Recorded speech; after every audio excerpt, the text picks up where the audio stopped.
First of all, I want to thank everybody who's been tuning in to Tales from the Jails. And listen, we need everybody to do something for us.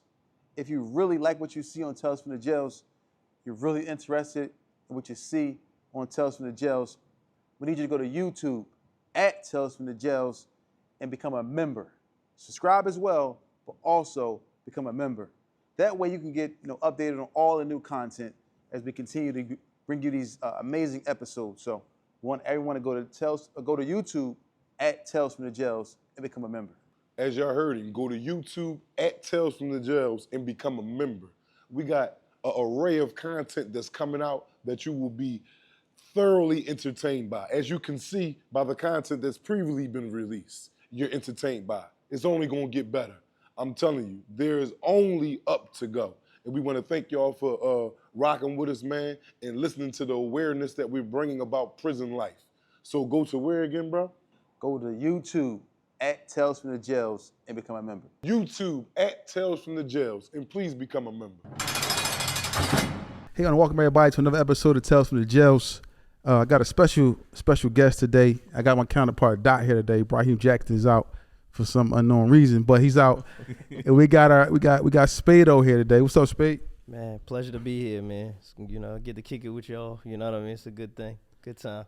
Yeah, so it's been like a long time coming because I know I reached out to you probably months ago to get up here, but I know you was kind of busy, but finally got you on the show. And, the purpose of this podcast is to inform people about what happens in prison to try to deter them from going to prison. For sure. And you were somebody who went to prison at a time when you was notably one of the, at the top of your game as far as, spitting and doing whatever you was doing as far as the music business, but then you end up going to prison. For sure. Explain to those who don't know, because I don't know if you put this story out there, explain to them about how that happened and what happened to lead you to go to prison, if you can. Like normally for any person, like you never normally go to prison for the first time you do something. You know what I mean? Normally it's a series of events, a series of bad decisions that lead you down a certain road. Mm-hmm. And it was just a classic example. And that's what I try to articulate to these young guys now. Like I'm the quintessential example when rap beef goes too far. You understand what I'm saying? And I ended up getting into a situation, an incident, and I ended up going to jail for murder. You know what I mean? Yeah. And I literally went from walking on Collins Avenue, Miami one day, and the next day I was walking in the receiving room of CFCF. It just happened that fast. You know what I mean? So. Wow. So the situation happened, and ended up, was you want to run for a while, or was something that it just happened right there? The next thing you know, you got locked up on the scene. Yeah, I was on the run. I didn't even know I was on the run. You know what I mean? Wow. And it wasn't just that. It was, they was on me for some other stuff as well. So it was just it was a tough time. You know what I mean? For me, you know what I mean? And then I just had a series of bad habits. I was getting high.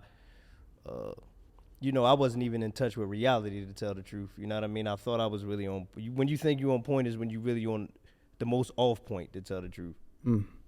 So, like you said, so let's rewind a little bit. So, this situation happened, murder, and someone was, possibly murdered or whatever, or somebody was murdered, and then you were charged with the actual crime of murder. Then you have to go on the run.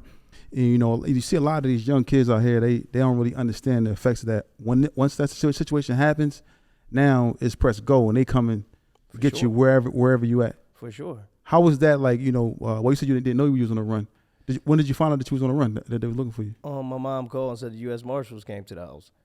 So that's when I knew that I was on the run. You know what I mean? I didn't know. I was like delusional. So I guess, you know what I mean, maybe once they, normally the process before they can formally charge you, they normally put in a criminal complaint. So once the criminal complaint went through, then they formally could file the charges. Then they, put the press on. Wow. And now at that point, you went on the run. You was like, I ain't turning myself in. Or what was your mind state then once you got that call? Man, it got to be a chase before hanging. You know what I mean? Like, I'm not gonna walk myself into jail. Like, you know what I mean? My thing was, let me get myself together, make sure I got my lawyer and stuff taken care of, and got myself together before I, walk in there. And I still didn't walk in. But what's crazy is I'm so goofy. I got caught doing something else. You know what I mean? I ended up getting locked up doing something else. You know what I mean? I got in a police chase. They chased me all through the streets, and I had guns in the car, I had a vest on, you know what I mean? So I ended up getting caught doing some other stuff. So I ended up catching another case In the running midst from of a case. bailing on the run. Yeah, for sure. Wow. So the police they catch you, and you know, of course they catch you with everything else was going on at the time, and then you had the warrant, and you already had the warrant for the murder. What was going through your mind like when they caught you and they, you know, arrested you and took you down? To be honest, does it sound crazy? It was closure. It was like, all right, you know what I mean? All right, I'm caught now. Let me start dealing with, deal with stuff how I got to deal with it, because it was going to chase me around for forever. Yeah. So it was like, at least I'm going to go ahead and walk these dogs. However I got to figure it out, I got to figure it out. You know what I mean? And then people don't really understand another thing too. Like, you know, it ain't easy to be on the run. No. You got to have money. Mainly money is the main thing. Yes. So this is like, explain to them, like, because people think that they can do this, through these crimes and then go on the run and it's like easy to just be moving around. It's very difficult. I mean, as much as you need money, you need support. You need people that's willing to let you be there, come there. You know what I'm saying? Nobody want to keep getting their doors kicked in and all of that type of stuff. So it's like, you really need support from people. And it's crazy because you really be putting your folks in a bad situation, because you go into their house and you bringing the drama to their front door and their doorstep. You know what I mean? But it ain't an easy thing. You know what I mean? Because even your money, especially for me, people know you. So once people know you, it's only a matter of time. They gonna get you. Yeah, because you don't know who, like, oh, I know where you at. I can get that reward. I can get it. Sure. So you get booked. You get. No, they tell you. So they told you. Did they question you and tell you they was charging you with the homicide, or just like they just booked you in? When I got booked, what I got booked for, initially, they was like, "Yo, we don't have everything we need right now, but we're gonna get you." You know what I'm saying? So they did little things to hold me up until they could get me. You know what I mean? To get me stuck. When I got locked up, got in the chase, they put the nebula hearing. It was a little bit of weed and cuff, so they give me a nebula hearing to hold me up a little longer. Yeah. So I can't post the bill and leave right away. They did a bunch of little tricky stuff. Then eventually, once they came. You know what I mean? So now the county, you was in the county, CFCF. I'm assuming PIC. Yeah. All that. Have you? Did you ever do any time before in the county before you went there? Nah. Wow. Never. Was your first time arrested? No, that wasn't my first time arrested, but that was my first time ever making it to State Road. You know what I mean? Yeah. So you going in? How old was you? 21. 21. Your first bid was a murder case of amongst other things, getting caught. So how was that for you coming in there? Like, you never been to prison, and it's real radical in the county. Yeah, it was rough. The hardest part for me first couple of days, the first couple of days I slept, Yeah, coming through the process. Yeah, the process, I'm burnt out. So I was just happy to get to a bed and just be able to get some sleep. But then it was like, once you get into it and you get in the jungle, you're like, damn, this joint like a jungle. You know what I mean? You see a bunch of guys that that you ran across, that you know from out there, even guys that you don't, but you don't really mess with. You know what I'm saying? So y'all gonna run across each other, friends and fools. You know what I mean? And it was just like I was naive to how things went in there because I had never went. I had never been in the county. So it's like, you don't really know how different jail is from the streets until you go there. Like, if some guys on the streets, you and them tight, but when you inside, they gonna pick sides. You know what I mean? When things pop off, they gonna take sides. I was naive to those types of things. Wow. And how long was you in the county for? Almost 2 years I was in there. Wow. Almost 2 years, yep. Wow. And how important is, like, the support, like, people, because a lot of times when you go to jail, people don't really understand. It's another thing, to those out there running the streets crazy. If you don't have support in prison, somebody that sees some money to answer the phone, how difficult is that for you being behind that wall? I mean, it's virtually impossible. You know what I mean? It's like especially if you fighting a real type of case, you fighting a homicide, you need people that's gonna get on the phone, stay on top of the lawyer, run little errands for you, do little things you need to get done. You can't really do that while you inside. You know what I mean?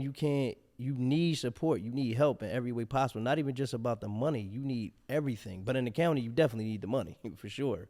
Now, how many people turned their back on you while you was in there? Did you lose, like, a lot of friends and a lot of support when you was in there?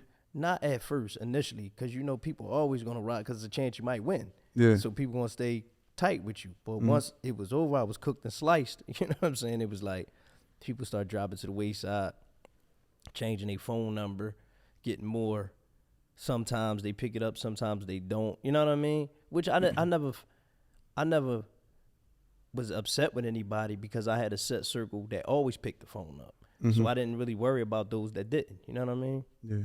I remember a time like, you know, I kind of seen you a lot of times in crossing, you know, but I never like knew you like, you know, how, you know, as a friend, but I always see you out places like, you know, Black House and all these different places. I see you moving around. And then when I heard about you getting arrested and going to prison, like, yeah, they locked Spade up. And I'm like, dang, you know, because at that time in my life, what I was into, Right. you was like somebody that we was like, you know, like listening to and all these different things was going on. So to hear that, I'm like, dang, they Spade down. Then like hearing that you end up losing the case.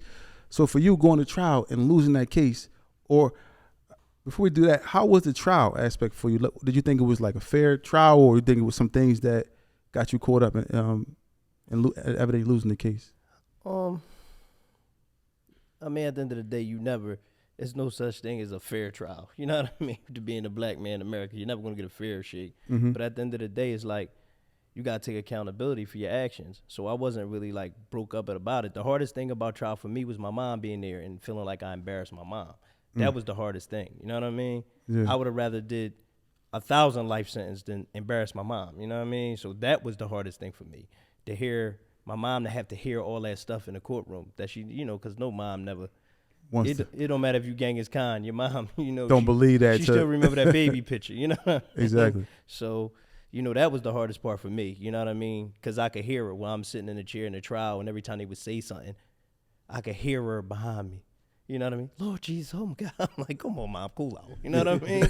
Like, cool out, Mom. Because, you know, but for her, you know, that's probably like traumatizing. For sure. It was traumatizing for me. You know what I mean? To have to turn around and look at her sometimes. And it was just like the disappointment I seen in her eyes was the worst part of it to me. You know what I mean?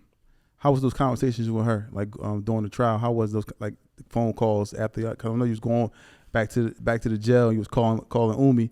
You talking to her. How was those conversations with her? It was tough because it was like I couldn't really get a word in with her because she would just cry the whole. She would just really like cry the whole phone conversation. So that made it worse. And to a point, I'm like, Mom, listen, if you're gonna keep doing that, I'm gonna stop calling, because mentally I gotta hang this phone up and go back in the cell and deal with this mentally. I'm already dealing with enough, not in a selfish way, but it's just like, all right, Mom, like, you know what I mean? It is what it is. Like, the reality is it went how it went, and now I'm here. You know what I mean? You the only child, or you got siblings? Nah, I'm one of 5. You know what I mean? But I'm my mom's youngest child, so that really was like, baby. Yeah, I'm my mom's baby, so it really was like no, not you. You know what I mean? Yeah. So yeah. Did she want you rapping at the time? Like, she want you like doing, because, you know, you was everywhere. You on all over DVDs. You on the radio at this time. Did she want you doing those things, or she was like, nah? If you're looking for home care for your loved one, it's a company called Kari Home Care. They have the best customer service. They provide the best aids. They provide top dollar pay. They do everything that you need for your loved one. If you have a loved one that's in need of a home care, they can assist you. Contact them now for best pay, your medical, dental, 401k, vacation pay, all this stuff. You contact them right now, and they'll be able to help you. Their number is 267-666-2568. Call now. Kari Home Care. She didn't really believe. She like, what are you doing? Like, what's this rapper stuff? I don't know nothing about that. She didn't believe until they called and I was on Soul Train. We was on Soul Train is what made her a believer. She didn't think nothing about it. She didn't care. Like, my mind, she was like, yo, these kids keep coming knocking on the door and talking about, can I give them a poster? She like, what is these kids coming to my house for? I'm like, well, Mom, they fans. She like, fans of what? Yeah. Like, that hip hop stuff you doing? Like, I don't know nothing about that. But then once I was on Soul Train, she like, yo, this is real. I'm like, yeah, because I'm on Soul Train, it made it real. But yeah, that's how it was. Now, coming up in Philly, like, at that time doing those things, I know we're going to get back to the case, but coming up in Philly at that time doing those things, y'all was doing certain things that was never really seen before, and you know, from like really from Philly. How was that movement for you? How was that for you? Like, what did you recognize that you was in it at the time, or you just was doing what you like to do at that time? I mean, I couldn't really quantify what it was because I was in it. And plus, before us, it was nobody else that was doing what we was doing. You know what I mean? It was like we didn't really have no predecessors in front of us to really show us a blueprint of how it was going to go and what to do. We was kind of just in it in the moment and just doing it. Like, I started to feel it. When I really started to feel like it was serious, like, damn, this might work, it's when I started to, like, hear a bunch of cars riding by playing it. Like, I would be standing somewhere and I would just hear almost every car riding by playing the Major Figures freestyles and this and that. I'm like, damn, this shit really is moving. Mm-hmm. It's moving. So, yeah, I ain't know. I was just in it. Yeah. I still didn't know until when I was upstate, it was like when MySpace first came out. Mm-hmm. And then somebody made me a MySpace and put my information, and then just like I used to get a bunch of letters from just random strangers. That's when I really knew that I was like, damn, this stuff really meant something to somebody. Mm-hmm. You know, to me, we was just in it. You know what I mean? Yeah, and just about like, you know, like I said, y'all moving around doing so much, and it's like, but you still got 1 foot here, but you're trying to do this here. For sure.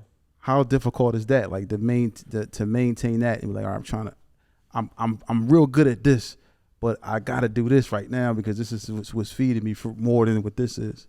It's not difficult. It's impossible, because it don't matter if you got one toe in the streets. It's in the street. You know what I mean? You can't be in the streets and be a rap. It's like, because certain things that come with being in the streets. You got little problems, little issues, stuff. Like, you're a rapper, you have to be places. You got to be out. You got to be public. There's no such thing as private. Once you give up your privacy once you start doing those types of things and make yourself a public figure. So being in the streets is not even really like you're not going to be able to balance it. Because when we come up, the whole thing of being in the streets is being discreet and people not knowing you. But now, on the other hand, I'm in a game where I need people to know me. So it was like you can't do it. Yeah, because, you know, I remember a lot of those things and a lot of those, because, you know, sitting back, seeing a lot of things. I knew Gil, and I met you a few times, but it's just like sitting back watching what y'all was doing and how y'all was moving. It just seemed like the opportunities was there for y'all to really do something in that lane. But then it ultimately got derailed by, you know, a lot of things that, particularly you going to prison, For sure. so forth and so on. How did that affect everybody else that was around you? Like when you got arrested, how do you think it affected them? It was bad because, you know, I would say I was like the glue that held us together. You know what I mean? I was like the issues would get us to come to the table and figure it out. You know what I'm saying? I would be, you know, and on the same token, they be telling me, yo, what you doing? You running around here crazy, Spade. You tripping out this joint. Like, we doing this. So it was like, it hurt everybody because it was like, damn, man, we told you, chill. Like, what was you doing? And it was like, damn, what we going to do? You know what I mean? Yeah. You know, what we going to do now? So it was like, I felt bad because I let them down. You know what I mean? Like, I was praying they would keep it together and keep it going. But it was like, once I was going, it was just like, everybody just went their separate ways. Yeah, but I mean, that had already started happening before I went to jail. That had already been, you know what I'm saying? Gil was doing his things with Cash Money. Lava always was doing his thing with, you know, the Clips and Pharrell. And you know what I'm saying? It's like people was already doing their ones and twos. But because even as a group, when we was at Major Figures at our peak, we all had our own individual record deals. So we all was always doing our own things on the side as well. So, but we always would just come back to the table because the main thing was the main thing. Major Figures was the main thing to all of us. You know what I mean? So we would always come back to the table. But once I went in and I felt, it was like, I felt the gaps between people getting away. You know what I'm saying? Spreading it further. And plus, it was just like, my situation made the water hot for everybody. You know what I mean? Yeah. So it was like, And then them phone calls, everybody saying, well, I ain't seen him in a minute. I ain't talked to him in a minute. And then you start hearing those things. So ultimately, that make you now you just like, I'm in here, so I got to deal with what I got to deal with. Yeah. And you know, pray to get out of here. But now let's go back to the trial, right? Now you on trial, and you got found guilty. So what did they sentence you to initially? Originally, I had 27.5 to 55 originally, but it was an illegal sentence anyway. So on reconsideration, I got it back consolidated. But that was the original thing, and it was just like, you know, when I turned around, it was like the air came out my mom. You know what I'm saying? But to me, it was a relief because everybody at that time, this is Lynn Abraham, Philadelphia, prosecuting. Everybody, almost everybody else I came through that had joints, they got wills. Like, you know what I mean? Maybe 1 or 2 guys beat their joint and went home, but everybody else got life. So once I didn't get wills, I was like, all right, well, hey, I'm in the game. You know what I'm saying? Do I want to do this? No. You know what I'm saying? But it is what it is. And my mindset was different because I was already upstate by then. Because I had got found guilty of a separate gun case. So I was already at my jail. I was dug in already. I was already bitten. Okay. So when I finally got guilty and got sentenced, it was closure. It was like, all right, now I know how many I got to do. I'm here. I know how many I got to do now. You know what I mean? Now, the sentences, they made them run like, what they say, bow-legged? Now they always say, yeah, they ran stuff bow-legged that was supposed to run concurrently, which I didn't even really know at first. And then once I got upstate and I got my status sheet, I'm like, whoa, this ain't what he said in there. Like, you know what I'm saying? But you know, sometimes the Department of Corrections do some crazy stuff to you. Now you fighting 2 entities. You fighting the Commonwealth and the Department of Corrections, and sometimes them two don't really get along. Let me ask you a question. No, so now when you got found guilty, they sentenced you the same day, or you had to come back down for sentence? I had to come back down. You know, you got to see the psych. You got to do all of that other stuff. You know what I mean? So I had to come back down. So now I'm just sitting on State Road. I'm down CFCF. I'm cooked and sliced. You know what I mean? It was just different. And I'm talking to guys, and you know, to be honest, I'm just trying to get them good energy. Like, yo, listen, it ain't just because it went that way for me, it ain't gonna go that way for you. You know what I mean? You might catch a play, you might catch a break. Then you got guys that was like, man, you came up, you ain't get wills, you cool. You know what I mean? So now I know you said that you feel like the wind, you know, came out of out of your mom. How did you feel hearing that guilty verdict? How was it for you?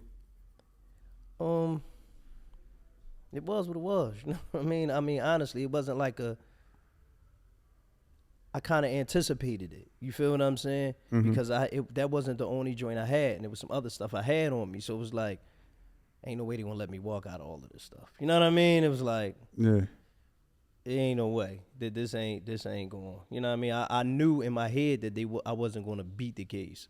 You know what I mean? I had faith because the law, you know what I mean, is the best of planners. But I was just like, all right. So it was like closure. It was, to me, in my mind, mentally, when I walked in there, it was like, all right, well, how much I'm gonna get?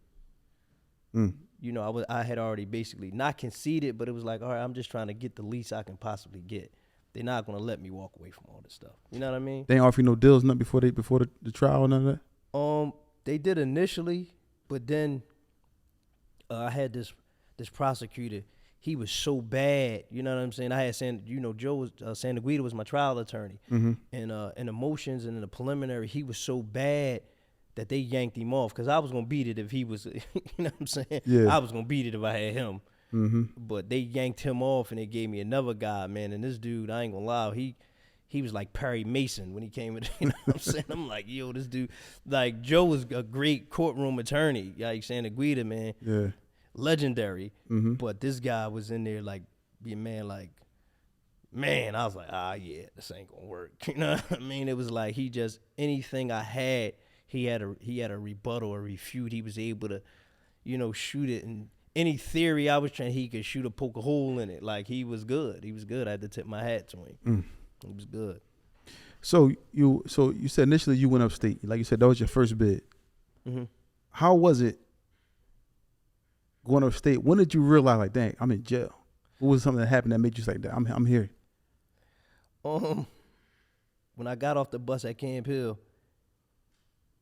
we getting off the bus. You know, when I get off, the white man there with the big Mountie hat on, chewing tobacco, and the dude was looking at him too long, and he was like, you recklessly eyeballing me, and he just kept looking at him, and he just slammed his head against the wall, and I was like, oh, all right. You know what I'm saying? I'm like, oh, all right, this is John. I'm okay. You know what I mean? Wow. Yeah, this is John. All right.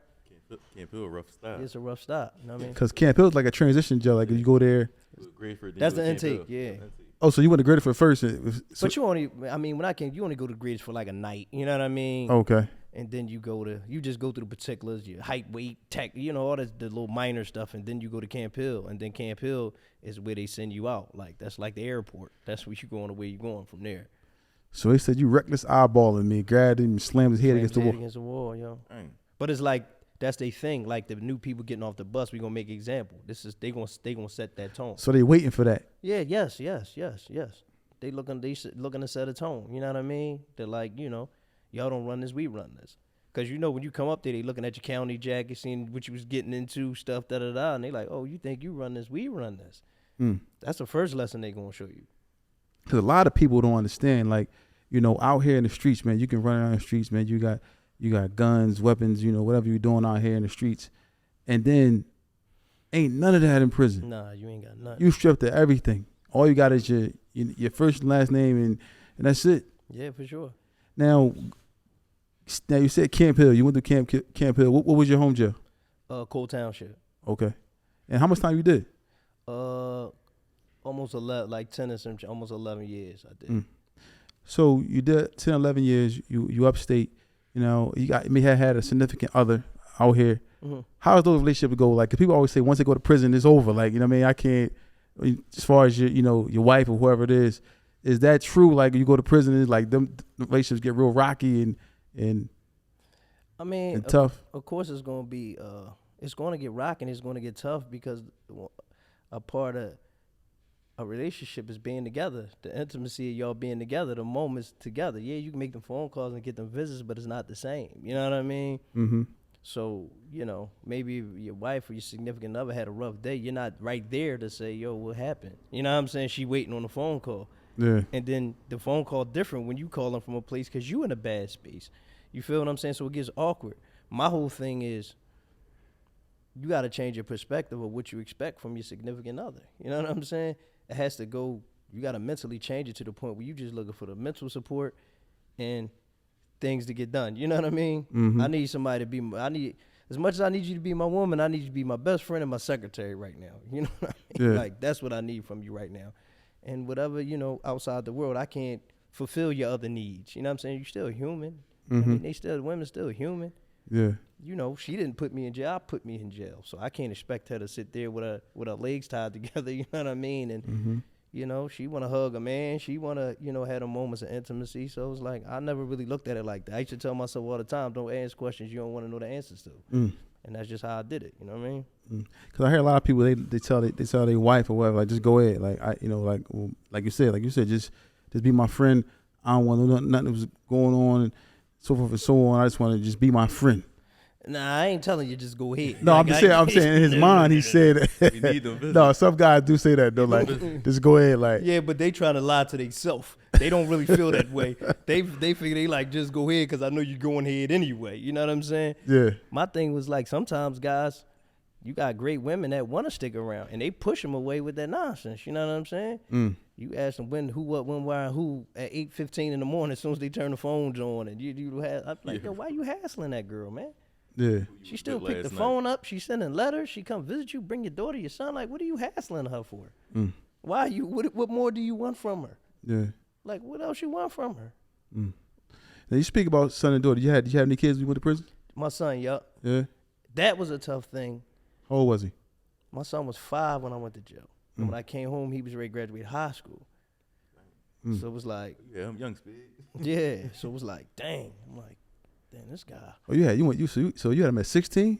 No. I was like 22, almost 23 when I went up. Okay. So I was probably, he was almost like 5 Yeah. when I went up to join. And he just was like, what? Everybody do their own, black people, which is the worst thing ever. I don't want to advise you to do that. Tell them you at school. You know what I mean? The school joint. And he like, Dad, man. He was like, It's the longest school ever. he said, Dad, why you wear the same clothes every day if you at school? He like, y'all got to wear uniforms too? I'm like, oh, man. Oh, so he's coming to see you. He was coming to see me. And then when he got like 9, he came to see me. And I'm talking to him. He just looking at me. And I'm like, why you looking at me like that? He like, Dad, why you keep telling me you at school? You in jail. And I was like, who told you that? He said, no, my friend Said his dad told him, you in jail and you standing here for your whole life. You gonna be in here your whole life? And he just bust out crying. So in my head, I'm hurt because my son crying, but I'm also mad. I'm like, what type of nut ass nigga tell his son, you know what I'm saying? Your friend's son got life in prison, which he was dead wrong. But I'm like, what type of jerk do that type of stuff? You can't, that's not even your place to do that. You feel what I'm saying? So I was like hurt and I was mad, but it was like, to see my son crying was my first priority. Let me deal with this before I be mad at this weirdo. You know what I mean? Mm-hmm. You called him Spade when you got back to the joint? Who? The old head. I didn't even know who it You ain't know was. You know what I mean? Because I've been down. He like 9 now, so he in different schools now. So I don't know who his friends are. You know what I'm saying? I don't know the kids now. So, and it wasn't something I wanted to pursue. Like, what I'm gonna do? Get on the phone, nigga? You did it? Like I ain't.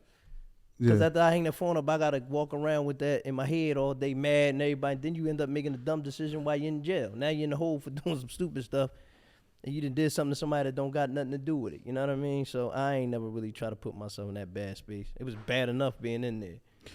I hope everybody's enjoying the episode. I want to thank everybody for tuning in to Tales from the Jails. I got a very important announcement to make for anyone looking to get into IDD. It's called intellectual disability housing, where you can make a lot of money in this business, and you don't know where to start. You want to find a company that can help you get it done. Contact TNS Licensing and Consulting. That's TNS Licensing and Consulting. Numbers are 267-534-5053, 267-534-5053. Call now. Don't wait.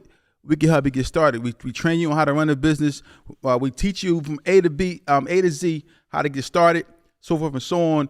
That's TNS Licensing and Consulting. Number 267-534-5053, 267-534-5053. Call now. You want to get into the business, but you don't know how to start. Everybody's saying you can do this, you can do that. I can show you how to do. We show you how to get it done. We train you, get you prepared to pass the test. Everything you need to do, contact us now. If you want to get into IDD, no matter what state you're in, you can be anywhere in the U.S. We get it done. That's TNS Licensing and Consulting. You want to get into IDD, contact us. I heard something too, though, like, just to speak to that, that everybody, a lot of times people be beefing on the streets, and then they get upstate in the prisons and they all homies. That happened with some people. I wouldn't say homies, but then you get up in there and you just realize like you fighting a greater enemy, you know what I'm saying, than each other, you know what I mean? Mm-hmm. Then sometimes you realize how stupid the stuff was we was even beefing about, and it don't be worth it. Plus, at the end of the day, most niggas, once they try to find a comfortable bid, they ain't messing it up unless it's something serious. Yeah. Like once you comfortable at your jail, you got a comfortable bid, you got your family locked in, because it's like different. If your family used to driving 2.5, 3 hours to see you, you do something goofy, they send you 8 hours away. That changed your whole dynamic of your whole bid. So it's like, if it ain't gonna go the whole way, let's just leave it. You know what I'm saying? Let's just agree to disagree. You know what I mean? Exactly. If it ain't no real, like if the beef ain't no real like bloodshed, like all that other stuff, you can walk past that. And you said you did a dom 10. Yeah. So how did they reduce your sentence?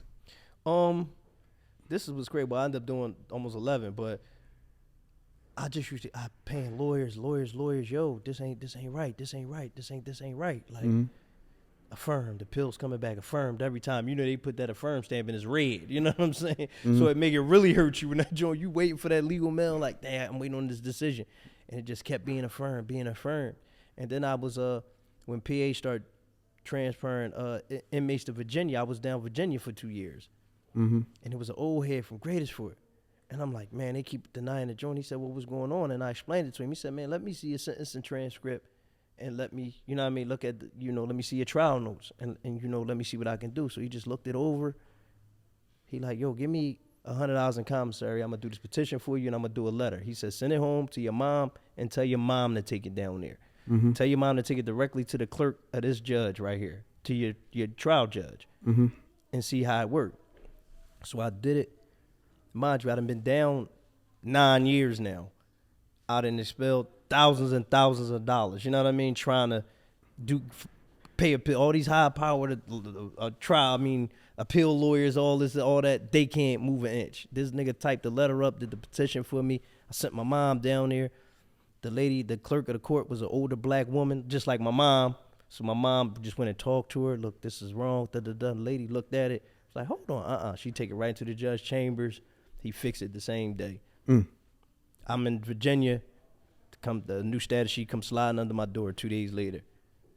Wow. Like, damn it. I look up. I went from looking at 16, 17 more years to my minimum 18 months. You know what I mean? So what was that feeling like when you saw that? What? What? I could, man, listen, if I was outside, I would have floated over the gate. You know what I mean? Like, I was like, or Red Bull give you wings. Like, I was like, it wasn't nothing nobody could say to me. I was like, bet. Wow. Then I started getting in mood. That's what's crazy is I didn't start thinking about music and none of that stuff until that happened. You know what I mean? Until that got fixed, and I'm like, oh, all right. Oh, shit. Like, I got to start getting myself ready to go home. Like, you know what I'm saying? Because I was just bitten. Yeah. Jail move. Then by that point in my bid, I'm detached already from everybody. Because, you know what I mean? After a certain amount of time, after you get about 5-6 years, and that calling every day, phone, like, you might call once a week, once a few days. You know what I'm saying? It's like I had already started detaching.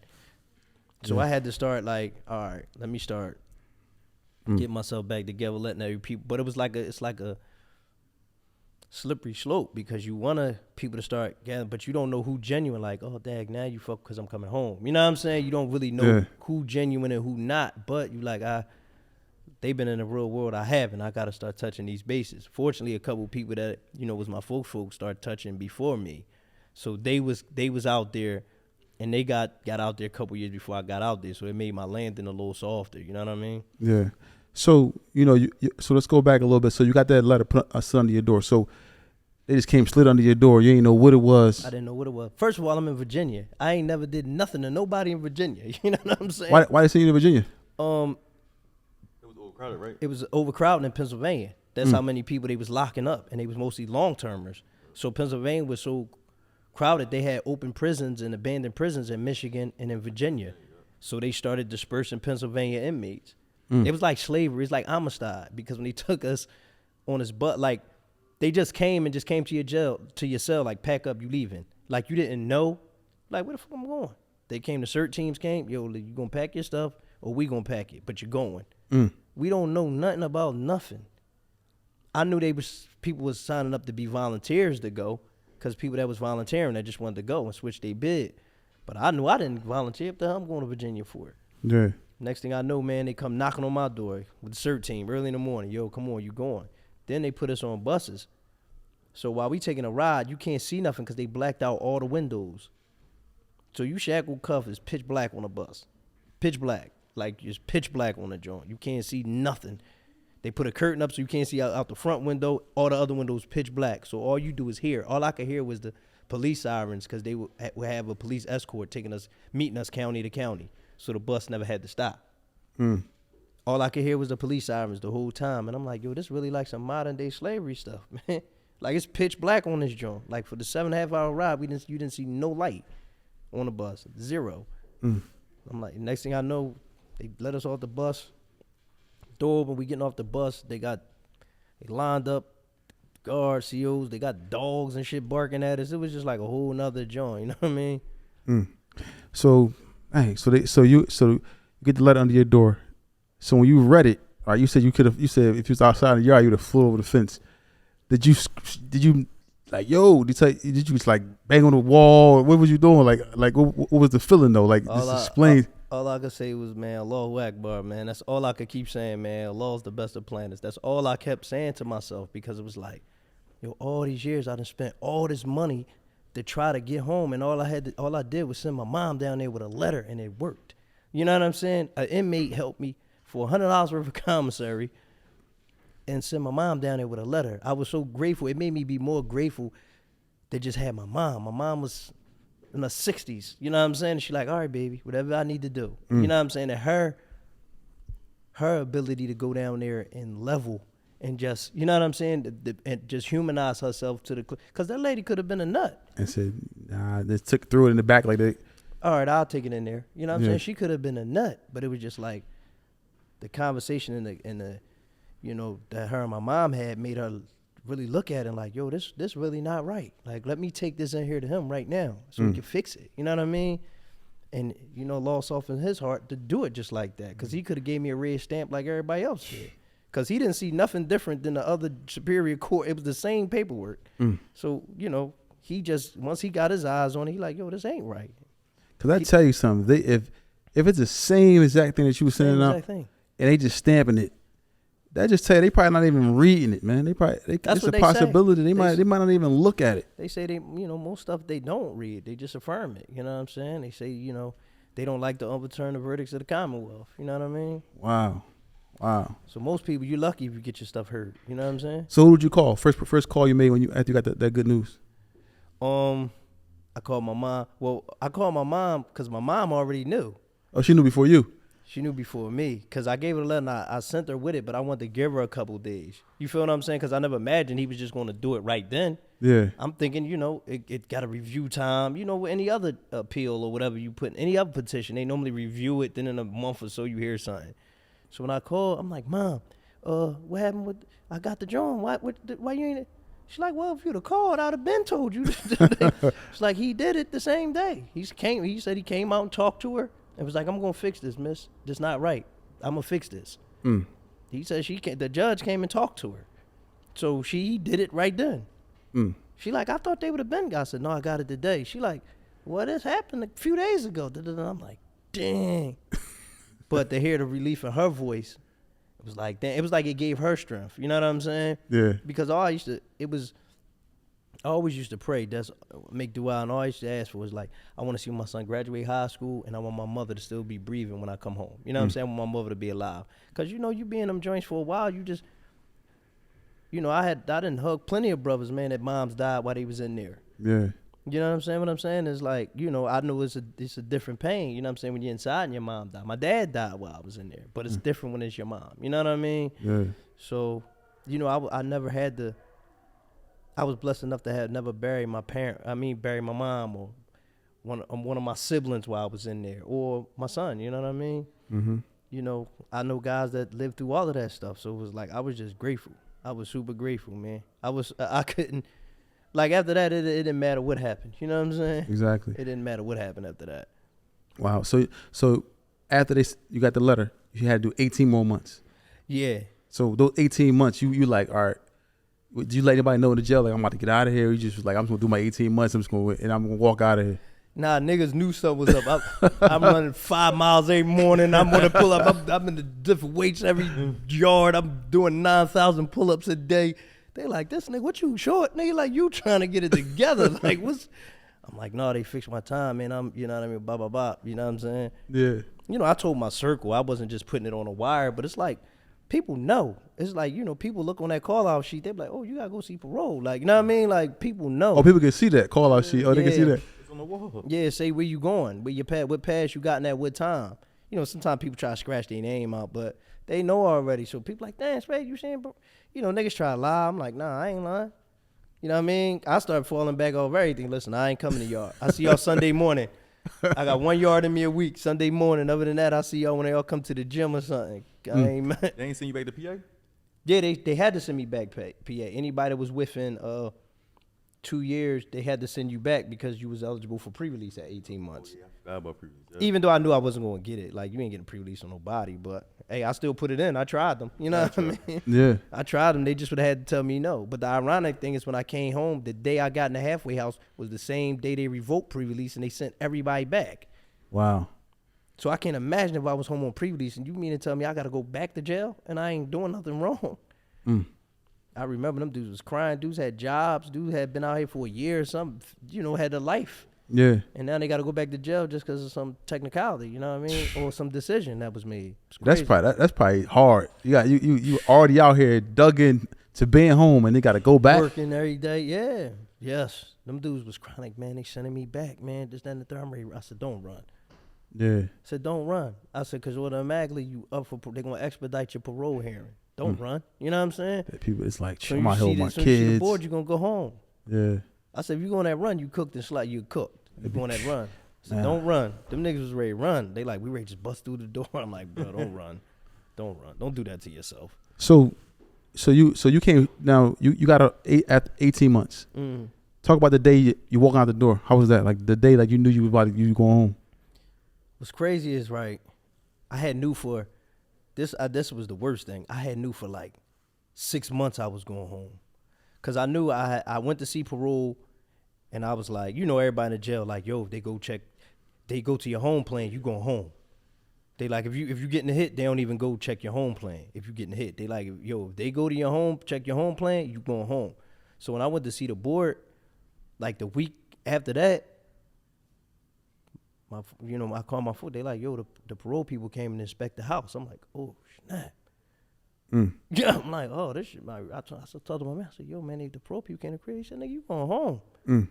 I'm like, nah. He like, man, you going home? Yeah, they ain't wasting their time. He like, yo, you going home? I'm like, damn. So I was like 4 months past my minimum, but now when you still got to wait on the bed date because I had to go to Kentucky. I had to go to halfway house, and at the time they brought in that intense violent prevention booster program.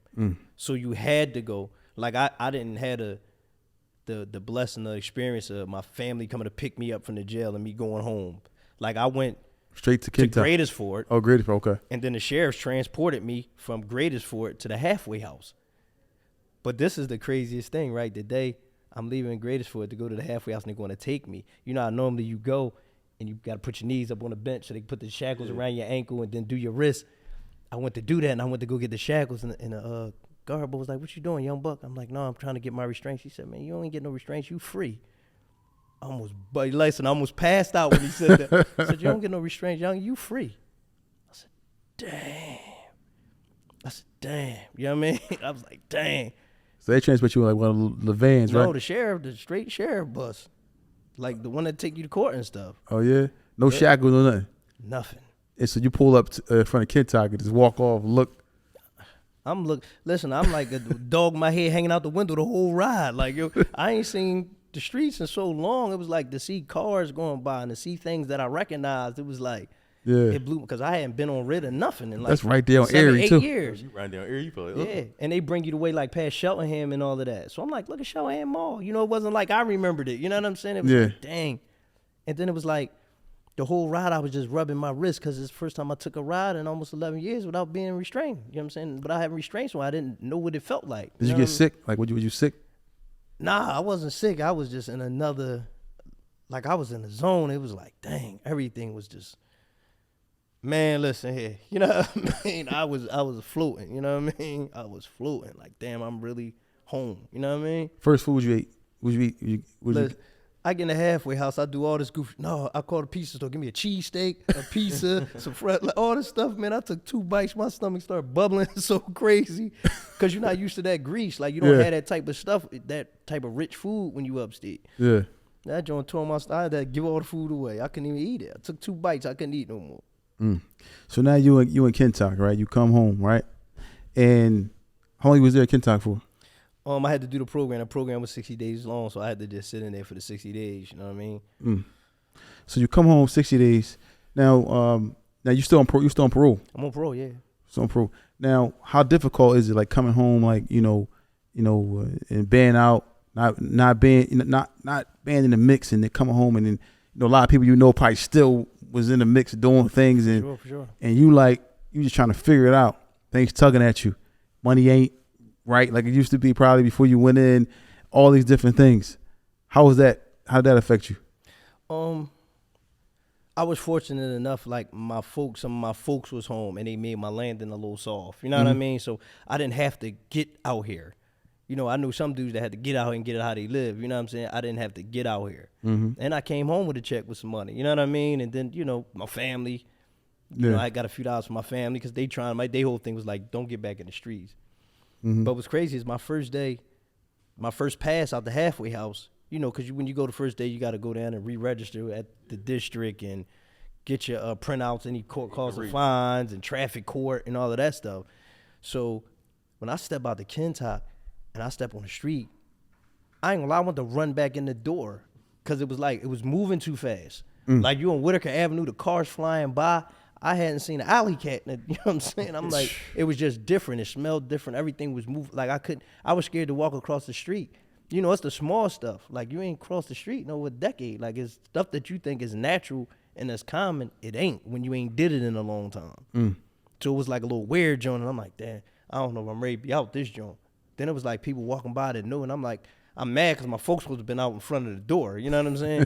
So it's like, yo, Spade, yo, and I'm like, oh, because you don't know when you don't know if the look in a person's eye is fandom or hatred. You feel what I'm saying? So it's like I was awkward. Like people that I went away, they was kids when I went away. When I came home, they got beards and babies, and you know what I'm saying. People was adults, so you don't really know. Yeah. I didn't know nobody. You know what I'm saying? First of all, I want to thank everybody for tuning in to Tales from the Jails. I have a special announcement to make. We have partnered with the company TNS Licensing and Consulting. For those of you out there who have an associate degree, a bachelor's degree, or a master's degree, and you're looking to work in a field where as though you can make over $100K a year. Yeah, I said it, $100K a year. The business is working in the medical field. If you're really serious and you have these degrees and you want to put them to use, you might have went to school, you have all this debt from going to college and you're now working somewhere where you're not sure, what you want to do in your life, or you're working somewhere in which you didn't go to school, you're working somewhere where you don't want to be. We have something for you where you can make over $100K a year. And it's going to be in a field in which you get to deal with those who have mental disabilities. If you're serious and you want to get on track, get your life in order, pay off your debt, contact us, 267-982-0342. That's 267-982-0342. The number's right here. You see the number right here. Reach out to us. Call today. So the first day out, what did you do? Like, what was it? What was that for? Like, they picked you up. You said you wanted to go, got your fines, and what else you do? I just went to my mom's crib because I only had 4 hours. So I walked to my mom. I wanted to see her, you know what I mean? Hug her, let her, you know what I'm saying? The first thing you think you're going to be like a wild dog with the pink thing sticking out. But you really don't be like that. You know what I mean? I wasn't. Yeah. Because it was like, yo, damn, all right, I'm home now. What I'm going to do? Like, I got to figure out some money, some this, and this, and that. That's not going nowhere. Let me worry about this. I thought that was going to be my first stop, but it wasn't. You know what I mean? Yeah. And when I walked in my mom's house, yo, she bust out laughing. I said, Mom, man, what happened to the house? Who shrunk the house? You know what I mean? The house looks smaller. It's tiny. The doorway, because you used to being in these facilities, the roof this high, the ceiling this high, the doorway this big. So when you go in a regular row home house, it just felt small. You know what I mean? Yeah. I'm like, damn, man, the house little as I don't know. She like, boy, it's the same house. But it just seemed different because you used to being in these big giant buildings. So in the neighborhood. Yeah, she laughed for like an hour. I said, all right, Mom, let me get out of here. In the neighborhood, like you go through the neighborhood where you used to be at, see old faces. How did the neighborhood look? Like, like houses gone, some houses ain't there no more. Just look. That part was crazy, and it was like, damn. It was like a two-edged sword. It was like, damn, that's little such and such. They grew up, but then you looking at some niggas, you like, nigga, you still standing out here? Like, you still out here? Like, you in the same spot you was when I left all them years ago? Nah. And then it was just like, the gentrification was like mind-blowing. When I was going through North, I'm like, damn, these used to be trap lots. Now I'm seeing white people just walking their dogs, and it's just like different. I'm like, yo, this is crazy. Like, I'm like, this is crazy. Then the first time I went down Northern Liberties, I'm like, this was old factories and stuff down here. Like, it wasn't nothing down here. It was just the way the city looked was like mind-blowing for me. It was like a culture shock. Then another thing, everybody had a cell phone. I'm like, what the hell? Everybody got a phone. The bums, the kids, everybody got a phone. You know, when I left, it was a hustler or you had some type of job to have a cell phone. Exactly. Everybody had phones. All you see is just people walking down the street, everybody got a phone. I'm like, oh shit, this shit is crazy out this joint. So you get home, see the change in the neighborhood, the change in everybody, it just looked different. And then you got to catch up to speed. Right. How long did it take you really to get acclimated to being home and just, and being in actual time that you, like what year was it when you came home? 2013. All right, so you came home. So you went in what, 2000? 2002. 2002. So you still were stuck in 2002. You came home in 2013. So how long did it take you to get to 2013? It took me a while. Not to just act, not appearance-wise, physically, appearance-wise, that didn't take long. My folks like, no, they don't wear this. Here, I'm going to take you, go get this. Appearance-wise, I was cool, but socially, I was awkward. You know what I'm saying? Yeah. I was socially awkward. I was, like, uncomfortable. You know what I'm saying? Talking and... then you be super like stern and militant because that's how you got to be in the joint. So it was like it made people uncomfortable. Like people like, yo, Spade, loosen up a little bit. And I'm like, loosen up? Like I'm chilling. Like what you talking about? They like, yo, you gotta chill a little bit. Like, You didn't want to shake hands. You were shaking hands and just looking at him like, yeah. And then I'm like, I would always like like I can't sit my back to the door. You know what I mean? I just was just like different stuff that you abide by when you inside. That when you outside is like. It's awkward and it's uncomfortable for people. You know what I'm saying? mm-hmm. And then it was just like, I had to explain to people, it's like, listen, I'm different. You know what I'm saying? It's like, you're not going to experience and go through the stuff that I went through and be the same exact person. I'm different. And it took me a while. That was the hardest adjustment. Me adjusting to understanding that I'm not the same person that I was when I went in there. Mm. You feel what I'm saying? And understanding that some people won't be willing to accept it and some people not. Most people in love with who you was. They not in love with who you are. They in love with who you was. You know what I mean? So I know you come home, they like, yo, come on, we gotta get you to the studio. Everybody sure. trying to get you to the studio. Everybody trying to get you to go on the radio. Everybody trying to get you to move around. For sure. Things moving fast. Too fast. How was that for you? It was, for me, it was like humbling to know how much people still genuinely mess with me and appreciated me. Because there's people that can't be going 11 days and people forget about them. Yeah. I was going 11 years and the love was just the outcry. Like people was like, yo, you like, man, you like the hero. Like we just happy to see you. And I'm like, dang, you know what I mean? I'm in the halfway house. Somebody picked the phone up. I'm like, who this? He like, no, this Sway in the morning. I'm like, Sway in the morning. I'm thinking I'm getting punked. I'm like, yo, come on, what's Sway? They're like, no, this Sway from, Hot 97 MTV, man. I want you to come do the show. Like, some dude's been rapping for 20 years and can't get on Sway. Yeah. I just come home from the penitentiary. You know what I mean? I ain't been home 30 days. And he like, yo, come do Sway in the morning. This how crazy I was. I booked the halfway house. You only got a 5-hour pass. I booked the halfway house, go to New York, do Sway in the morning. I do Sway in the morning. I almost didn't make it back to the halfway house because, Lincoln Tunnel got traffic. Yeah. Man, my man, I said, bro, I know you're going to get a bunch of tickets, but you got to take every light. You got to take every light. You got to take every light. You got to get me back on time for they say I ran. You got to get me back. And we made it right on time. I had like 2 minutes to spare. I got up. I said, don't even stop the car. Keep the joint moving. I'm going to jump out the door. I got out. I ran to the door and got in there. I think I think it's Miss Massey, I think is in there. I don't know if she was there. You was there, Massey. She up there at Kentuck, I believe. But yeah, I know because I be dealing with a lot of people that be coming home and I be offering opportunity jobs. Yeah. So I was dealing with her. I don't know if she's still there, but she run Kentuck. So now you got all these things going on. Mm-hmm. Everybody trying to get in contact with you. Everybody trying to find you. Everybody trying to reach out to you. Was it difficult for you to find a niche as far as getting some faloops, getting some money?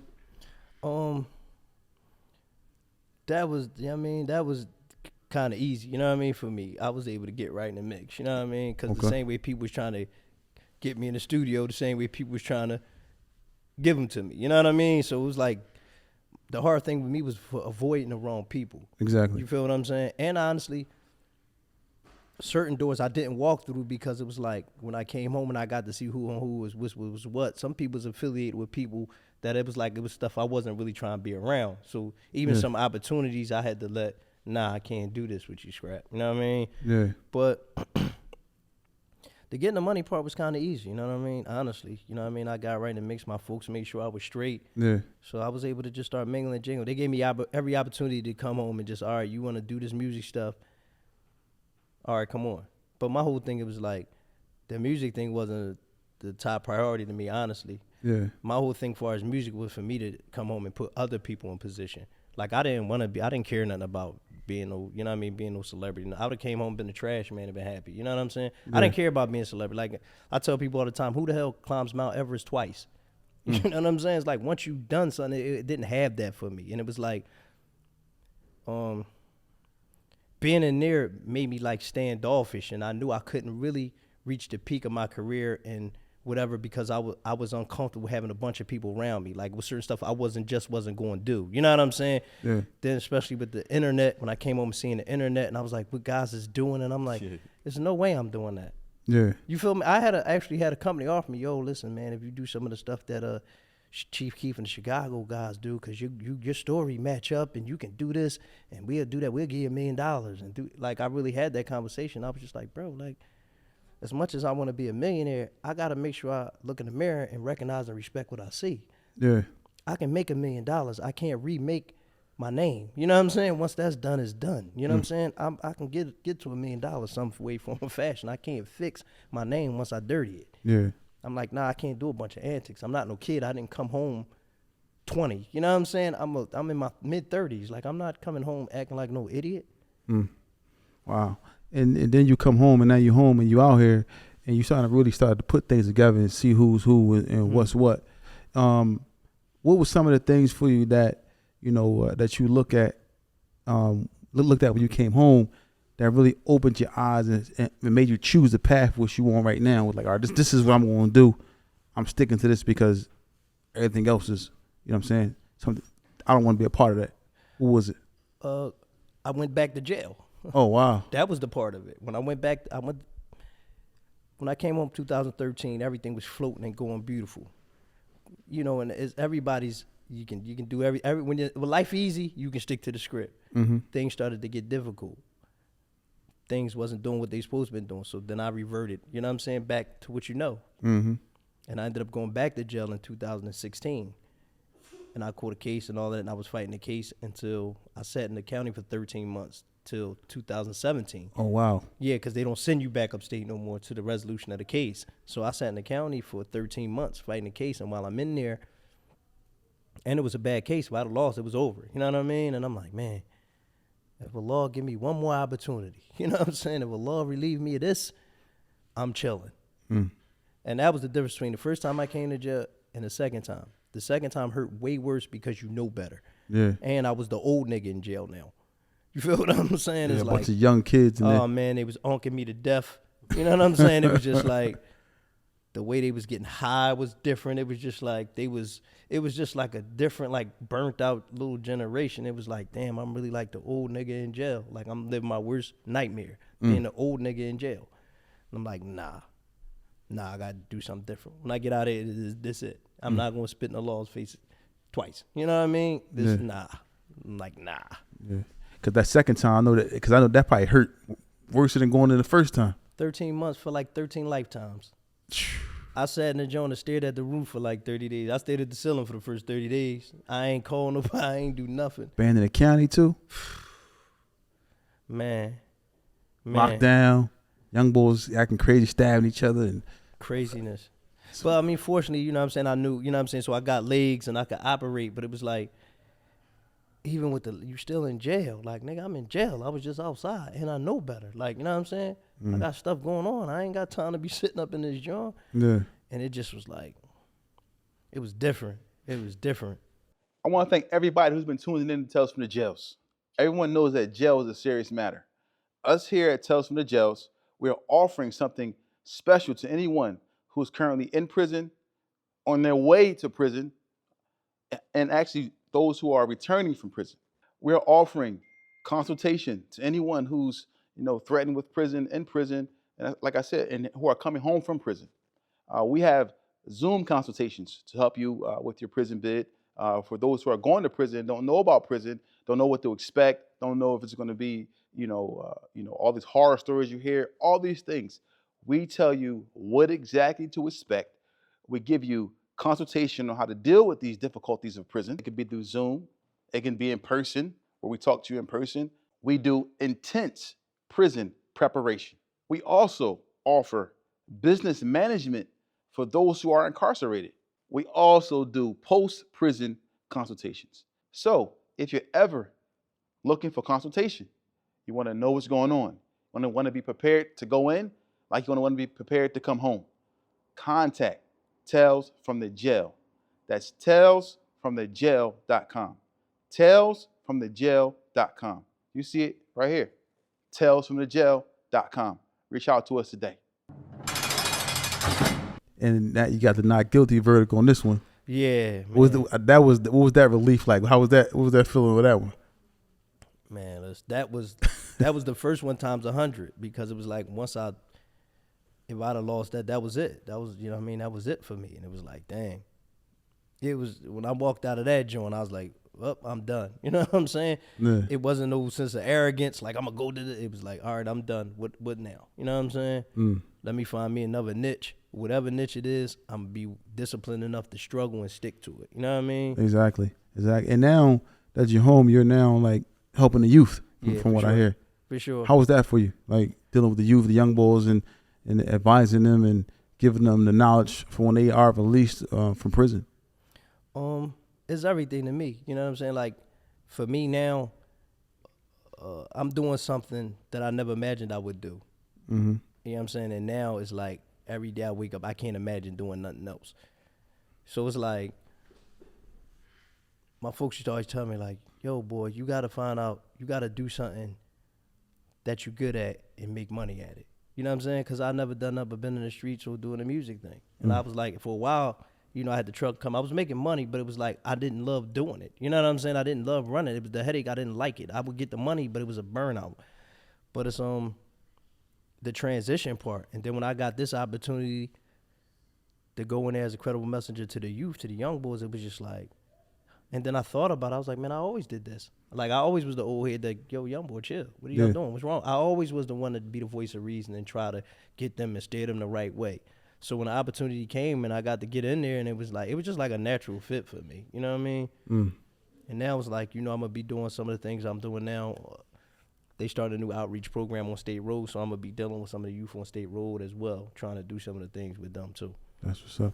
Now, just speaking about the youth that you're dealing with, and, you know, you're helping the youth, you know, a lot of these kids don't even really understand what they into or what they got themselves into. For sure. It don't really hit them. Do you think it hit them once they get sentenced, or a lot of times kids don't even understand once they get sentenced what they facing? Most of them don't even understand it then, because if you ask the average kid, and Dad will tell you, when you talk to average, what's going on with your case? I don't know, I got to call my mom. They don't even know what's going on. Like, they don't even know the next time they go to court. They don't know they don't know if they got found guilty. Like, they don't know what's going on. Are you serious? A lot Yes. of them getting slaps on the wrist. You be like, yo, I got to call my mom. Like, yo, what happened when you went to court? They said this, this, and this. Oh, yeah? Well, I got to call my mom. And remember, I'm like, bro, this your life. You don't know what's going on with your life.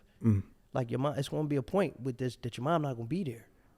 And y'all both doing the same thing. How many kids y'all see they got, like, you know, crazy cases, like murder cases and, you know, robberies or whatever case may be, and looking at a lot of time? How many kids y'all see out of every 20 kids y'all deal with? How many got those real crazy cases? We see all of them. Any juveniles that's got we see them all. So anybody from the city of Philadelphia that got a juvenile, we're going to see him. I look at the news and Instagram different. When I hear something, I'm like, oh, young boy probably in there. He going to be in intake tomorrow. Like, I already be looking for him. They gotta come to our job first. Yeah, I already be looking for him. I be looking for him. Anytime an incident happen, I'm looking for the kids in the next day or so. And a lot of times, like you said, they don't even really understand. They just in there. Yeah, most of them don't. They just in there. They just in there. You know what I mean, where my snacks? I need a phone call. They watching SpongeBob and they kids serious? again. They kids. When they get in there, some of them actually, when I talk to them, they relieved they get an opportunity to be kids again. Wow. Because on the street, staying stuff that's so deep, they can't be kids on the street. It's a lot of difference too. Like from when you went in, like, you know, we kind of like the same. We just around the same age, so you at that, like we was a little bit more tuned to trying to get some type of money. Now they just not saying it's right at all, but we was kind of tuned into trying to do things to get money. They just do things just because just anything. Well, clout is the currency to them. Clout is the money. Attention is the narcotic. Clout is the currency. Clout is the currency to them. You know, they no longer idolize the successful drug dealer. Like, you know the nigga that had the money was the pinnacle in the neighborhood. He's Yeah. not. The killer is the pinnacle.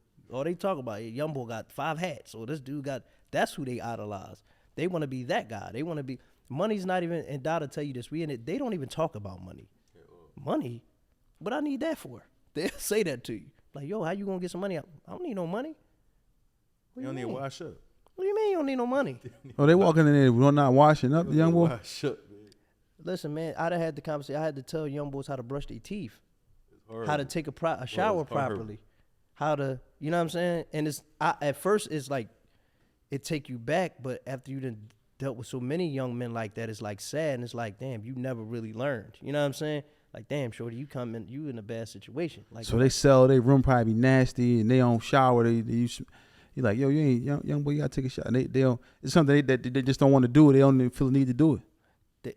some of them don't know how. Some of it's an embarrassment to them. It's like, you know what I'm saying? It's like they don't know how to articulate.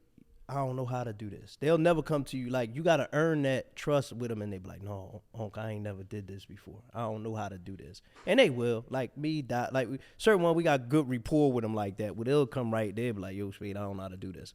Like now, it's like when they start school and they go in the classrooms and they go into school, like sometimes the teachers get frustrated or sometimes they misbehave with this, that, and the third. And I got to tell the teacher, like, yo, listen, don't try to keep redirecting him. He's not telling you he's doing this because he don't know how to read. Yeah. He's doing this because he don't know how to subtract or multiply. So don't keep pushing him. You feel what I'm saying? Because he's going to just relax. You know what I'm saying? I'll talk to him on the unit. Just let him do what he's doing. As long as he ain't disrupting the class, let him do what he's doing. But he's not telling you, I don't know how to read. You feel what I'm saying? He's not acting up just because he want to act up. That's a defense mechanism. You know what I mean? Yeah, wow. Because they just focus on out here, just running the streets. School is not even an option. It's not safe in school for them. Man, I ain't getting them apps catching me. You know, them young boys will pop the side door. Let a nigga come in there with get like, they're not, them young boys scared to go to school. Like the ops might catch me coming out this joint. Like Philly's at an all-time low with school attendance. Like other than charter, like base public schools, like it's nothing. That's why I have no problem closing them because they have empty. You know, schools like King and Old Brook, they used to be jam-packed like they empty. You go in the joint, that classroom got 12 kids in there. Germantown, they shut that down, sold that, right? Yeah, it's an apartment building now. Yeah. Yeah, it's like classes that used to have 35. I remember Philadelphia, they used to complain it was too many kids in the classes. Yeah. Now you go in that class, might got 12 kids in there. It's empty in that joint, and mostly girls. Young boys don't go to school. No, They scared. they don't go to charter and play sports or some types of thing. They're not going to school. Like, because you gotta think about it though. You go somewhere, supposed to go somewhere to learn, but you think about somebody coming in there killing you or catching you coming outside of school and killing you. I wouldn't go either. Me neither. I'm not going either. I wouldn't go either. And now you give them the option of homeschooling, which don't work. That virtual stuff, they're not sitting in front of no computer for no like you tripping. Too many distractions. You tripping? And outside, I can go outside. And now they like, man, they just on the move. Home life may not be that comfortable even. You know what I'm saying? Yeah, some of these homes be broken homes. Father ain't there, mom may not be there, or whatever. They gotta go through all that. So man, like the chips are stacked against. So you can't really blame them a lot of times. I don't judge them, and I tell other people that try to judge them, listen, stop trying to compare them to us. They living in a different universe than us. They living with different. I said, remember back in the day when we had a bad pair of sneaks and people bust on you in the hood. Now somebody bust on you and post it on Instagram or Twitter and millions of people laughing at you. Yeah. Before just the 4 or 5 guys that were sitting out there laughing at you. Now the whole world sees it. And you got to see it every day because people reposting it, and it's you living with that every day. Somebody punch you in the eye, you got beat up in the hood. The hood knew. That could turn you into a monster though. It do. That's nobody what gonna punch me no more. You can put my sneaks on TV no more or on the internet no more. You can do it no more. I got something for you. For sure. Because most of the young boys that do that really be turkeys. When you get them in there and take them guns out their hand, they don't even know how to fight.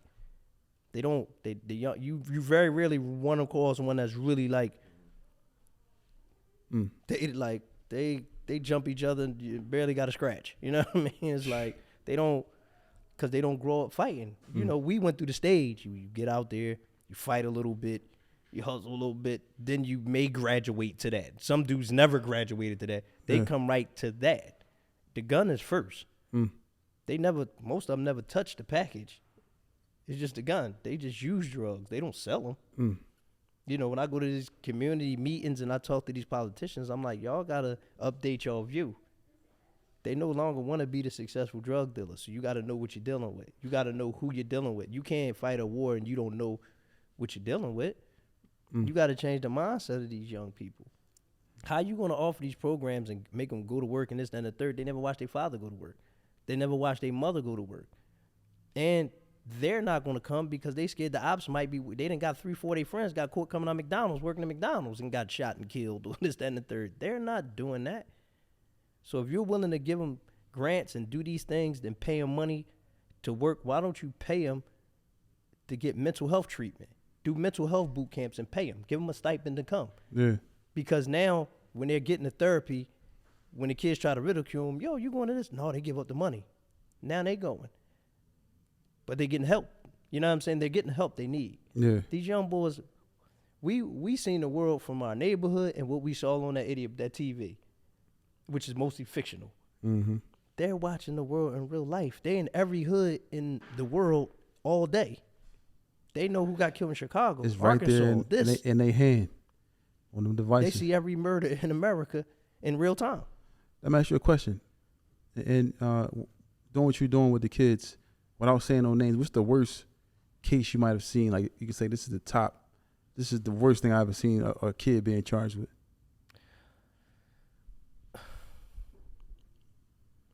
Man, I mean, some of them, like when you come in, you see kids 14 and they got 5 homicides. You know what I mean? 15 and they got 5 or 6 homicides. You're like, yo, young boy, you got 5, 6 hats? You 15 years old? And the way they talk about it, like they dehumanize people. They're not even people to them. And then they want to watch SpongeBob. You feel what I'm saying? It's like, yo, bro, they trying to take your life away 10 times over, and you worrying about watching cartoons and where the night snack and all of that. You better. But like we said, we get all of them. So the worst of the worst, we get them. Wow. We get them. So somebody came in there with 5, being charged with 5 It's homicides. multiple. It's a bunch of them little young boys. It's a bunch of young boys that come with the joints. And a lot of times, 9 times out of 10, somebody close to them telling on them, and so forth and so on. And that's what's crazy. And I also work for PAN. You know what I'm saying? I work for the CCIP program. So some days I'm engaging the family of the victim, and I might be dealing with the shooter inside the center. Wow. So it's like the balance I got to keep every day. Because when I leave the center, I go to PAN. I do the outreach in the community, in Philadelphia. So it's like, it's days when I'm dealing with both.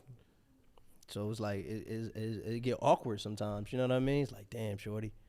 And then I may hear him talking about it in the day room, like, yeah, this. And then I'm like, damn. In my head, I'm thinking like, damn, man, I talked to that young boy mom. Like, you know what I'm saying? You talking like you did something cool, but I just talked to that young boy mom. You know what I mean? Explain that, like, dealing like the flip side, the parent who's going through the heartache of losing a child. Explain some of those, like, in detail. Give somebody a view of those type of conversations that they might go through. What's crazy? When I go to the door, I'll go to the house, and these women may be complete strangers, or the mother, and they'll just hug you. You know what I'm saying? Yeah. And just because the pain, you know what I'm saying? And it's like, damn, you somebody here to try to help them and give them resources in any type of way, but it's just like they will hug a complete stranger because it's just that type of pain. And I never really understood it. And even the stuff I was doing myself in my life, I never understood that real pain until my brother died and I hugged my mom. And I felt that feeling come out of my own mother. You feel what I'm saying? And it made me really understand it. And like, damn. And it keep me going. Like, even when I don't feel like doing it, that's what make me get up like, nah, I got to try to help these people, get these people some resources. They need this stuff. You know what I mean? Mom need this stuff. You know what I mean? Some people can't even, women can't even recover. They don't. From it. Like, I got my sister, she didn't lose her son to violence, but she lost her son. He was like a toddler, a baby. And it took her, she a good person, but it took her, like, it just really affected her. She still hasn't really even recovered. So I guess you can imagine somebody getting gunned down and killed. Some of these women in these families can't get over it. It might lead to them going into drugs and all these other things. I know me personally, you know what I'm saying? Losing my mom, it aged her. Like, my mom aging faster. You know what I'm saying? And it's like, it took a lot out of her. It took her energy to want to do stuff and move. You know what I mean? Even she's older, but it just took a lot out of her. And when I talk to a lot of the moms, it's like they in a fog. Not just the moms, the dads. You know what I mean? But sometimes the dads can kind of more, hey, man, I know what my son was into. You know what I mean? Sometimes they can have more of that conversation with you. Yeah. Like, yeah, it hurt. That's my boy, but I know what he was out here doing. You know what I mean? I know what he was doing. But for a mom, they never get to that point. Yeah. And then some of these young boys, you can't even, you can't, because then being a father, like you're a father, you come home and you see, these young bulls, and it's like, a lot of times if you're in prison, you got to come home and you catching them as they teenagers going into men. I got a homie. I hope he don't get mad at me for saying his story. I don't want to say his name, but I had a homie. He went to jail. His son probably was about 4 or 5. Came home. His son was like 19, 20. So his son his son running around doing crazy stuff. So his son disrespected his ex-wife, his mom, before So he goes to find his son. Mind you, I see him all the time. I see him at the match. He always got his grandson with him all the time. So, and I know how he feel about his son. He come home, he doing his thing. Alhamdulillah, he's staying out the way. And his son disrespected his own mom in a way. So he go to find his son, check his son. He get to his son, argue with his son, go to grab his son. Like yo, what? His son get smart, talking to him crazy, whatever case. So yo, who you talk to? Grab his son, go to grab the joint on him. That's crazy. He like, yo. So he tell me a story. I mean, he crying like, yo, he went to like he's gonna shoot me. That's crazy. Yeah. It's crazy. Yeah. You know what I'm saying?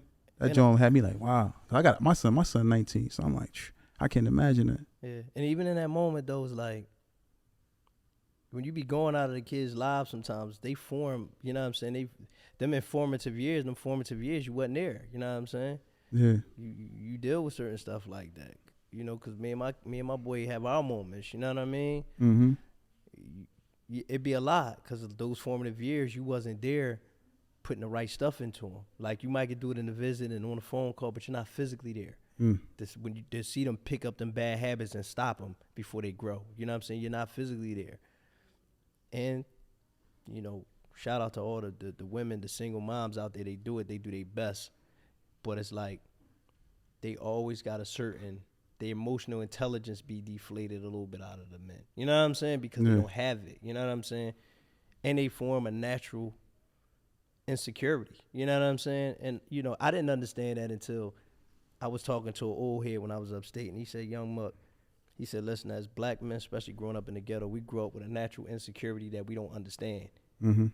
And he said we try to mask it by being one of 3 guys. We either try to be the womanizer, the guy to get all the girls, you try to be the money guy, or you try to be the guy that's overtly violent, be the killer guy. Mm-hmm. I'm like, damn. He's like, argue with the most young, but watch what they say. But I get girls, though. But I get money, though. Mm-hmm. But I hurt you. You know what I'm saying? It's like, that's going to be their response. Because that's their mask, how they mask their insecurity by doing that. And they never really fixed themselves. And when he told me that, it blew my mind, because I have said all of those things. You know what I'm saying? Or one of them. Or, yeah, at one point, I've been all of them. You know what I'm saying? I done said all of them things. So it was like, damn, that really, like that, like blew my mind when he said that to me. And I'm like, damn, you right, though. Yeah. And he said, that's the absence of the father in the household. You know what I mean? It manifests itself like that. You know what I mean? People learn how to be men by, being something, what we think is a man, we don't really know. You know what I'm saying? We don't really have those examples. The ones that's fortunate enough to, they structured a little different. You know what I mean? Yeah. Even if they still make bad decisions, they foundation is a little better. You know what I mean? Yeah. So that's your question. Now, being on both sides, man, like you experience speaking to the shooter or so-called killer, and you also speak to the victim's family. Mm-hmm. What do you think is something, if you can choose and pick one thing that you think that can help bridge that gap, whereas though this type of violence is eliminated, if you can think of something, what do you think it would be? Something that we can do to help the youth? We gotta heal them, first of all. They all need, you gotta understand, they're getting their minds flooded with nonsense constantly. They get their minds. Then we also dealing with so many young men that got IEPs, learning disabilities, those types of things. So you're dealing with people that's having mental health issues and they're academically challenged. So now they're emotionally unintelligent and grammatically unintelligent. So now they're more frustrated when you try to say something to them or try to redirect them. That's why when you say something to them, they reaching or you. What's up? You know what I mean? That's why they're not deal with whatever they got going on. They don't know how to articulate, yo, I'm struggling with this. So it come out as this whatever. You know what I'm saying? It's like, that's not really what they mean, but they don't know how to express it. So we dealing with a whole nother issue. So we got to try to get into the healing time. We got to take a healing period. Like, just keep throwing them in the cage ain't helping them. Yeah. Because the thing now, they throwing them in the cage, and now to balance the numbers, they decertifying a lot of them young boys.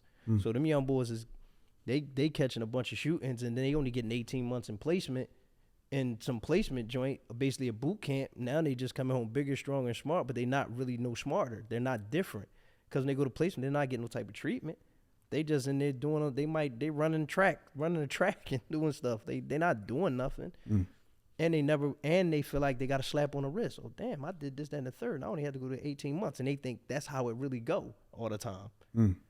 And I try to explain. I hate to say, man, when it was this and y'all, but it's the reality. I tell them all the time, I said, I never heard of decertification until I started working here.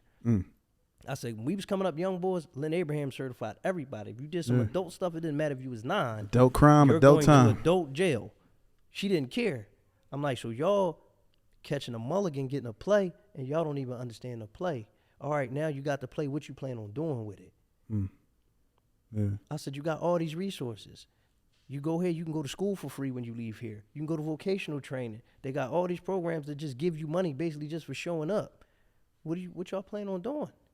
They whole thing be, I gotta get out, but they don't have a get out plan once they get there. So we gotta have some type of re-entry type thing for the youth that's getting out of these places. You got mental health, vocational training. You gotta give them an option. If I tell you don't do this, I gotta give you another option. I can't say, well, don't go down this street, but I ain't saying, well, but it's another route you can go this way. Like, I'm just telling you don't go down there. Now you're like, nigga, well, where the hell I'm gonna go? That's the only way I know. I don't know no other way to get around there. Yeah. So we do so much redirecting, but we got to have another plan for them because it's tough for them. I know. It's tough for them. Because, I know you use upstate, and there's a lot of guys upstate you probably, I know you've seen that got a life in prison and never getting out. No opportunity to get out. And a lot of them dudes may be rehabilitated, honestly, may be able to come home and be, to contribute to the positivity out here, but they can't get out. You know what I'm saying? Has it been anybody in there that you like you've seen that like in that situation, you'd be like that? If he was out, he'd be able to contribute in a positive manner if he was home. I mean, I seen a bunch of them, but I never imagined I'd do this. But shout out to Larry Krasner because the juvenile life bill has helped a lot of dudes I never thought I would see again. They home. Exactly. And all of them is doing good stuff. All of them is doing community stuff. Almost all the juvenile lifers work at some type of community organization and pouring back into the youth in some capacity. And it's like, dang, this is good. And the blessing of that is opening the door. Now they reconsidering other people to get home. They reconsidering now on the table the 2nd-degree murder not being a life sentence. And a lot of guys won't get home for that. You know what I mean? Yeah. So it's a bunch of... I don't like you. If you want me to say one particular guy, I don't got one particular because every time I think of one particular guy, I see him and they out here. Yeah. You know what I mean? It's like, man, they let what's name come home? Yeah. Like, that's what's up. Like, it's people coming home. And I just be cheering for them. Every one of them, I try to make sure they have a soft landing. You know what I mean? I had a talk with them. Like, bruh, this ain't the world that you left. It's different out here. That's your question. Is there any way that somebody out here that who may watch this, this episode and be like, hey, how can I get involved? What will be your advice? What can you say to them? I mean, it's multiple programs. You got CCIP, you got GVI, CVI, you got the Office of Public Safety that's looking for people like those type of men who structure. Because there's a lot of people that fill out the applications, but they really afraid of them kids. You know what I mean, to be brutally honest. You know what I mean? They need more strong men in the community. That's what's needed in the community. When people say, when you ask me what could help, more strong men being active in the community. Not being bullies, not telling they living off their story and they past and all that, just being genuinely sturdy men. Because you know what's on the other side. You know what I'm saying? Once you know what's on the other side, you got a responsibility to come back to the community. That's the whole thing that my mindset changed. What used to be a real nigga to me ain't. You know what I'm saying?